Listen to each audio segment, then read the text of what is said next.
জ্ঞান বিজ্ঞানে করব জয়, সেরা হব বিশ্বময়, এই স্লোগান নিয়ে পটুয়াখালীতে ২ দিনব্যাপী ৪৬তম জাতীয় বিজ্ঞান ও প্রযুক্তি সপ্তাহ এবং বিজ্ঞান মেলা ২০২৫-এর উদ্বোধন হয়েছে।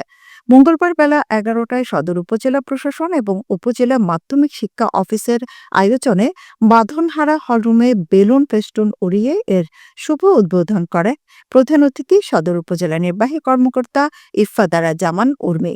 উপজেলা মাধ্যমিক শিক্ষা অফিসার মোহাম্মদ আকমল হোসেন খান এর সভাপতিত্বে এবং উপজেলা মাধ্যমিক শিক্ষা অফিসার মোহাম্মদ আকমল হোসেন খানের সভাপতিত্বে এবং উপজেলা একাডেমিক সুপারভাইজার মোহাম্মদ মিজানুর রহমানের সঞ্চালনায় উদ্বোধনী অনুষ্ঠানে বক্তব্য রাখেন সরকারি কলেজের গণিত বিভাগের সহযোগী অধ্যাপক মোহাম্মদ আমিনুর রহমান, জেলা কালেক্টর স্কুল অ্যান্ড কলেজের সহকারী শিক্ষক মোহাম্মদ মাহবুব হোসেন, সরকারি কলেজের বিজ্ঞান বিভাগের ২য় বর্ষের শিক্ষার্থী জিয়াউল হক রেদওয়ান।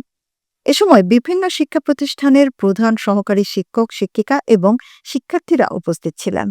স্কুল পর্যায়ে ৯টি এবং কলেজ পর্যায়ে ৪টি, মোট ১৩টি প্রতিষ্ঠানের শিক্ষার্থীরা তাদের উদ্ভাবনী প্রদর্শন করেন। বুধবার বিজয়ীদের হাতে পুরস্কার তুলে দেওয়া হবে বলে জানিয়েছেন উপজেলা মাধ্যমিক শিক্ষা অফিসার মোহাম্মদ আকমল হোসেন খান।